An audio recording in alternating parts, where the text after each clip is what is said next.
Diana, wag mong kalimutang isulat. Oo, natatandaan ko. Gagawin ko ngayong araw. Diana, hello! Hindi ka na nag-hello sa akin ngayon? Bakit? Kailangan ba siya mag-hello sa'yo? Eh, hindi na kayo friends? Hindi, pero nag-aaral kami sa isang academy. At least mag-hello man lang siya sa akin. Hindi naman pala lady ang lady na yan. Paano mo siya naging friend? Well, bigla na lang. Basta na lang. Hello boys, kumusta? Kiril, gusto mo ba talagang magpa-contest ng ganon, ha? Oo, para sumaya naman yung mood dito. Oo, medyo tense dito lately eh. Guys, anong contest? Meron ba ako na-miss? Oo, na-miss mo lahat. Ito yung pinakamalaki at pinakamasarap na pie contest. Wow, pie. I love pies. Gusto ko din ng pies. Yung may fruits. Iniisip ko kung meron ba dito sa academy na marunong gumawa ng Wala dough. silang choice. Ano ba yung prize, ha? Yung prize, kahit anong gusto nila. Kahit anong gusto nila.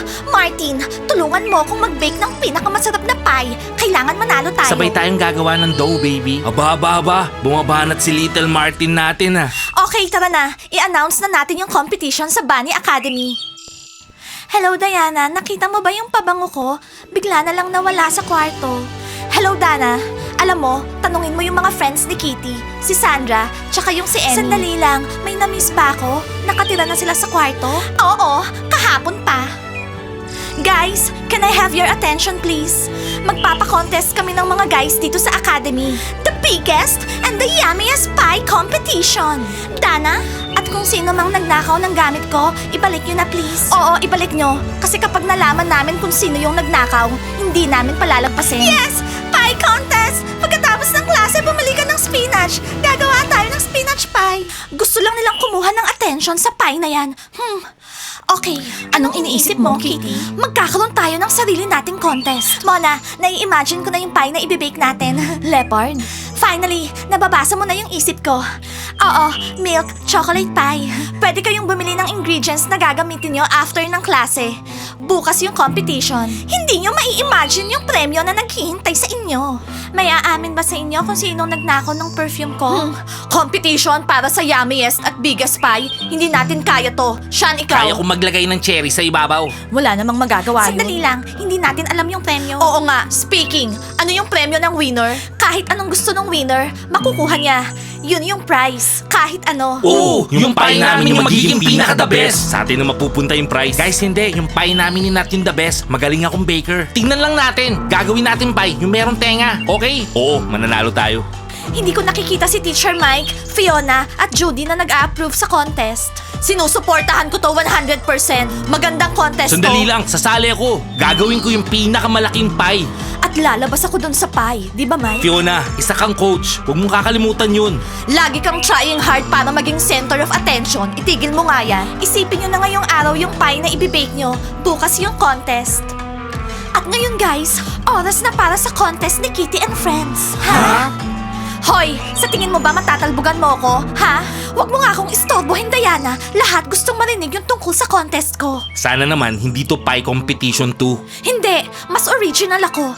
Ito yung contest para sa biggest dumpling dito sa academy. Ano? Dumpling? Pwede niyong lagyan ng kamatis, tsaka mushrooms, kahit ano, tsaka cherry. That's it guys. Kaya kong gumawa ng dumplings. Hindi ako sigurado doon. Ang weird Kung naman. hindi pie, edi dumpling, di ba? Oo, go kami. Blandy, mas easy yung dumpling.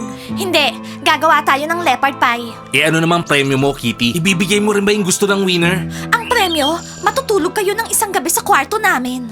Wow, so original. Hindi lang sa'yo yung kwarto, no, Kitty? Kakainin namin yung dumplings nyo habang nanonood ng movie. Oo, ang saya nun. Anong masasabi mo doon, Diana? Napaka-predictable mo. Alam ko naman na gagawin mo yan.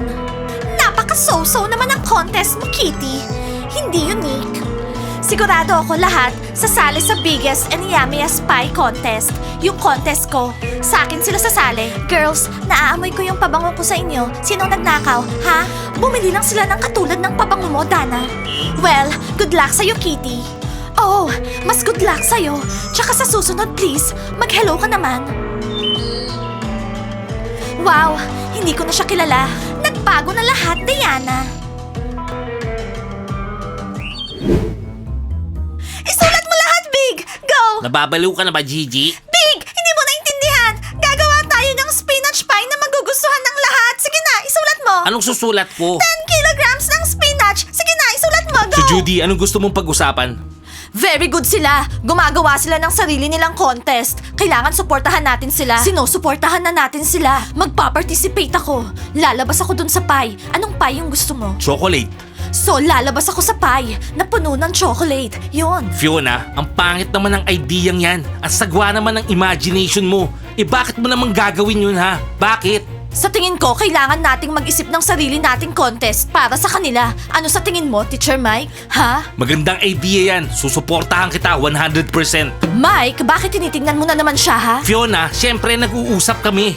Great! So gagawa ako ng program para sa mga posibleng contest. Sige na, Judy. Gawin mo na yung nasa isip mo. Alam ko makakaisip ka na maganda. Hindi ko magets. Ba't ayaw mo kung lumabas dun sa pie? Mike! Kasi pagkatapos dun, wala nang kakain ng pie. Eto na yung listahan, Big! Kapag may nakalimutan kang bilhin dyan, promise, ikaw yung gagawin kong main ingredient. Naintindihan mo? Okay, Gigi. Good! Girls, gagawa tayo ng vanilla cream pie. Yung lasa lang nun, mananalo na tayo. Well, kasama ko si Martin gagawa eh. Okay, Nat. Di kami na lang dalawa ni Dana. Hindi ka naman galit, Diana, di ba? Hindi. Bakit naman ako magagalit sa ex-best friend ko? Ano ngayon kung nagpa-contest din siya tulad ko? Wala yun, no? Alam mo, Kitty, yung contest para sa best dumpling, ang weird. So, bigla na lang gusto mong kausapin si Diana ngayon. Ang dami mong tinatanong. Hay, ano namang pakialam mo? Nagtanong siya kasi gusto niya. Walang pwedeng magbawal sa kanya magsalita. Hindi na tayo friends. Magkaribal na tayo ngayon. Kaya interesting lahat. Ikaw at yung mga little friends mo, hindi karibal para sa amin. Di ba, girls? Tama. Diana, ganito kasi yon. Hindi kami marunong mag-bake ng pie. Oo, hindi ka naman magagalit kung sasali kami sa contest ni Kitty, di ba? Yung biggest dumpling. Mas easy kasi gawin yung dumpling. Guys, pwede niyong salihan yung contest na gusto nyo. Hindi lang ako sigurado kung may binatbat yung prize ni Kitty sa prize namin. Guys, welcome to the biggest dumpling contest. Welcome. Malay nyo, kayo yung matutulog sa kwarto namin. Diba? Kakain tayo ng dumplings tapos manonood ng cool movie. Sorry, Diana. Hindi lang talaga kami marunong mag-bake ng pie. So, mag-decide na tayo kung anong shape at feeling nung dumpling na gagawin natin. Mas maganda yung dumpling contest ko. Hindi, Kitty. Yung pie contest ko. Mas maganda kesa dyan sa dumpling contest mo. Well, tingnan natin. Let's go, girls. Ituloy natin yung pie na may tenga. Isang masterpiece yun. Oo, pie na mayroong tenga. Hoy, huwag niyo nga nakawin yung idea namin. Huwag kayo maglalagay ng spot sa pie. Leopard print yung team namin ni Mona. Okay? Kisa girls, kami yung unang nakaisip ng pie na may tenga. Kaya wag na wag yung lalagyan ng tenga yung pie nyo. Oh, speaking, leopard pie na may tenga. Ang cool nun. Ang bobo mo talaga. Binigyan mo sila ng idea. Wala nang magsasalita tungkol sa pie. So guys, meron kaming dalawang options ng pie. Isang apple, isang cherry pie. Tapos lalabas si Fiona sa pie na puno ng chocolate. Ano mas maganda sa dalawa? Apple o cherry? Oh, I see, Teacher Mike. Gusto mo yung contest namin. I'm sure, pasabog yung version ni Fiona. Cool. Parang ayaw naman namin makita si Fiona na puno ng chocolate. Lalabas siya sa pie. Maraming napanood na movie si Fiona, yung may lumalabas na babae sa cake. Dana, mga plastic yung cakes na yon. Hindi yung totoo. Guys, kung ang premyo ay yung kahit anong gusto mo, edi gumawa tayong pie na kasing taas ng 5-story building, ganun. Uy, Smiley, manahimik ka nga dyan. Ang OA mo naman, 5-story building daw. Guys, gusto kong pasalamatan lahat ng sasali sa contest ko. Yung biggest and yummiest pie. Pero yung mga basketball girls, ay, hindi sila sasali. Sasali sila dun sa contest ni Kitty, yung biggest dumpling. Pero sigurado ako, walang mai-impress dun sa dumplings nila. Yeah, panalo yung pie. Walang kwenta yung dumplings nila. Parang gusto ko ng cherry dumplings ngayon. Yeah, Nat, shh, wag ka maingay. Sige na, Fiona. Pumayag ka na. Sumali ka sa contest ko. Lumabas ka sa dumplings. Mas maganda yon. Mas maganda yung contest namin. Magtiwala ka. Sasali sa amin yung mga basketball girls. Anong klaseng dumplings yung kailangan kong gawin? Kahit ano, Fiona. Contest naman to. Sandali, kailangan kong kausapin si Mike. Hindi na kailangan yon. Wag na. Sikreto natin to, Fiona. Okay? At kung pumayag ako, anong makukuha ko? Premyo, ano pa nga ba? Oo, premyo. Pag-iisipan ko, Fiona, magiging bongga yung paglabas mo dun sa dumplings, I'm sure. Kailangan kong kausapin si Mike ngayon. Nakita niyo, girls, may isa pang sasali sa contest natin. Sino pa kayang yayayain natin? Yung mga kisas? Oo, kaya natin silang makuha. Hindi madali, pero ito try natin. Sige, subukan natin. Big, halika dito! Hindi mo binili yung main ingredient! Hindi mo binili yung main ingredient? Yung yeast? Wala naman sa listahan eh. Kailangan mo pa ba ng listahan para maalala Teacher Mike, sa tingin ko maganda tong contest na to. Sporty. Kailangan ng mga teenagers i-release yung energy nila. Magandang contest yan. Agree ako dyan. Wow! Bagay si Teacher Mike at Judy, ha? Parating na si Fiona. Magkakabagyo na. Nagtatago ka ba dito, Mike? At bakit nandito si Judy? Gusto mong sumali? Pinag-uusapan namin yung contest. Hindi Judy, okay na. Yung naisip mo, okay na yun, maganda na yun. Huwag na natin pag-usapan yung contest kasama si Fiona. Mike, in love ka na ba sa kanya ngayon, ha? Fiona, alam mo, bagay silang dalawa. Tumahimik ka nga dyan. Ha? Ano? Hindi hindi. Workmate lang kami ni Teacher Mike. Fiona, dapat masanay ka na lagi kaming nag-uusap. Hoy Mike, makinig ka sa akin.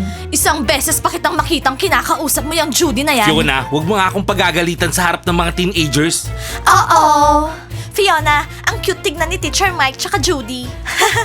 Girls, ano ba? Ano ba yung sinasabi nyo? Fiona, tara na. Pag-usapan na natin yung tungkol sa pie. Okay? Tara. Actually, ang gusto kong pag-usapan yung dumplings. Hindi, pie. Kinalimutan mong bumili ng yeast! Gigi, tama na nga yan. Huwag mo nang bugbugin si Big. Teacher Mike, nakalimutan niyang bumili ng yeast! Kisas, may business proposal ako sa inyo. Ano, gusto mo sumali ako sa contest mo? Ganon? Hindi kami sasali sa dumpling contest mo, no? Well, sayang naman si Fiona sasali. At lalabas siya dun sa dumpling. Makikita nyo. Tama! Eh di perfect yung contest mo kay Fiona. Magbe-bake kami ng pinakamasarap na pie at mananalo kami. Narinig nyo? Kinukumbinsi ni Kitty lahat sumali sa contest niya. Kitty, walang kwenta yung contest mo. The best pa rin yung pie. Oo. Masyadong simple yung pie. Mababaliw lahat sa contest ko. Hindi nyo alam kung ano yung mga pasabog ko. Ano naman yung pasabog mo sa dumpling contest mo? Yung dumpling. Dumpling, okay? At yung pies, pwedeng maging creative. Sinusubukan ni Kitty na kumbinsihin lahat dito sa academy. Nakakainis talaga siya at nakakaawa. Ang gusto ni Kitty, maraming sumali sa kanya. Kitty, naririnig ka namin. Cool! At ako, nakikita ko kayo. Girls! Kitty, sumusobra na yung kasamaan mo. Oo, at papalpak yung contest mo. Big time.